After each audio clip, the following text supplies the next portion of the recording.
اے اسلام کی شہزادیوں، ہاں تو میں عرض کر رہی تھی کہ آج ہماری مائیں بہنیں شریعت کے خلاف چل کر کامیاب ہونا چاہتی ہیں، جبکہ ایسا ہرگز نہیں ہو سکتا۔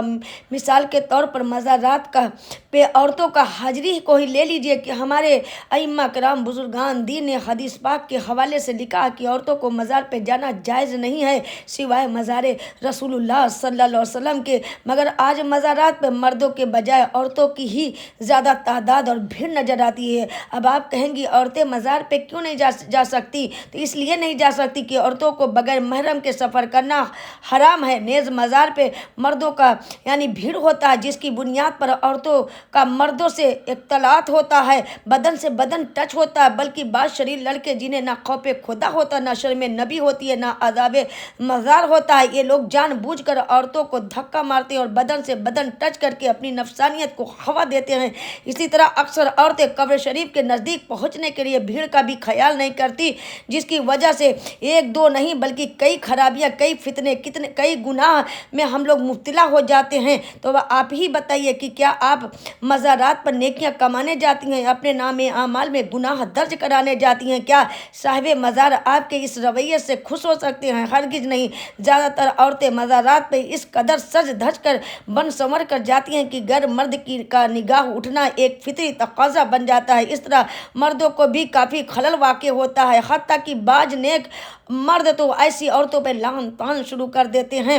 لہذا اے میری اسلامی بہنوں، یہ کوئی ضروری نہیں کہ آپ مزارات پہ جائیں گی اور قبر شریف پر حاضر ہوں گی تبھی آپ پر صاحب مزار کی نظر کرم ہوگی اور ہمارا کام بنے گا۔ نہیں، ہرگز نہیں، بلکہ اگر آپ اپنے گھر میں رہ کر بھی اپنے بزرگوں کی نیاز دلائیں گی اور ان کے وسیلے سے دعا کرو گی تو انشاءاللہ کہ گھر میں بھی ان کے وسیلے سے دعائیں قبول ہوں گی، اور گھر میں رہتے ہوئے بھی ہم اللہ والوں کی تم پر نگاہیں کرم ہوگی اور تمہاری دعائیں فریاد کو پہنچیں گی، تمہارے گھر سے بھی سماعت فرمائیں گے جس طرح مزار کے قریب سے سماعت فرماتے ہیں، کیونکہ اولیاء کرام جس طرح نزدیک سے سنتے ہیں اسی طرح دور سے بھی سنتے ہیں، اللہ والوں کے لیے نزدیک اور دور سب برابر ہے۔ لہٰذا اے میری پیاری بہنوں سہیلیوں، تم اپنے گھروں میں رہ کر ان بزرگوں کی نیاز دلاؤ اور ہرگز کسی مزار پہ جانے کا قصد نہ کرو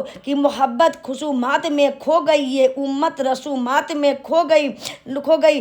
آج ہماری بہنوں کے ذہن میں یہ بات گردش کر رہی ہوگی کہ آخر مزار پہ جانے میں حرج ہی کیا ہے، کیونکہ ہم تو پردے کے اہتمام کے ساتھ جاتے ہیں۔ تو آئیے ایک حدیث پاک سناتی چلوں تاکہ آپ کا شک و شبہ دور ہو جائے۔ آپ کو معلوم ہونا چاہیے کہ نماز بھی مکمل پردے میں ہی ادا کی جاتی ہے، مگر میرے آقا مولا سرور کائنات صلی اللہ علیہ وسلم ارشاد فرماتے ہیں کہ عورت کا اپنے گھر کے اندرونی حصے میں نماز پڑھنا برآمدے میں نماز پڑھنے سے زیادہ ثواب ہوتا ہے، اور اسی طرح برآمدے میں نماز پڑھنا آنگن میں نماز پڑھنے سے افضل ہوتا ہے۔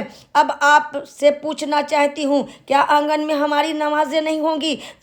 ضرور ہوں گی، مگر آنگن میں پڑھنے سے اس بات کا اندیشہ ہے کہ کسی غیر محرم کی نگاہ پڑ سکتی ہے، کوئی اجنبی آدمی اپنی نظروں کی پیاس بجھا سکتا ہے، کوئی ٹکٹکی باندھے ہمارے حرکات پر نظر رکھ سکتا ہے، جبکہ گھر کے اندر عورت ان حادثات سے محفوظ رہے گی۔ تو آپ اپنی شاہانہ نوری کو کہہ لینے دیجئے کہ جب شریعت ہماری عزت عفت کی اس طرح محافظت کا حکم نافذ کر رہی ہے تو وہی شریعت یہ کب برداشت کر سکتی ہے کہ ہم مختلف چوراہوں سے، راستوں سے، مختلف گلیوں اور کوچہ بازاروں سے گزرتے ہوئے اور ٹرین بس کا لمبا سفر کر کے غیر محرموں کو نظارے کا سامان فراہم کرے اور اپنے اوپر نمائش کا موقع دے؟ ہرگز نہیں۔ تو آپ یہیں سے معلوم ہو گیا کہ جب عورت مزارات پہ نہیں جا سکتی، جب عورت برائے نماز مسجد میں نہیں جا سکتی، تو آخر وہی عورت میلے میں کیسے جا سکتی ہے؟ وہی عورت بازار میں کیسے جا سکتی ہے؟ وہی عورت مردوں کی بھیڑ بھاڑ میں کیسے جا سکتی ہے؟ وہی عورت رات کے تاریک کے سفر میں جلسہ جلوس میں شرکت کرنے کیسے جا سکتی ہے؟ وہی عورت کسی مرد کے سامنے کھلم کھلا کھا پی کیسے سکتی ہے؟ کہ کسی نے اعلیٰ حضرت فاضل بریلوی رحمۃ اللہ تعالیٰ علیہ سے پوچھا کہ کیا عورت مزار پہ جا سکتی ہے؟ تو آپ نے فرمایا جس وقت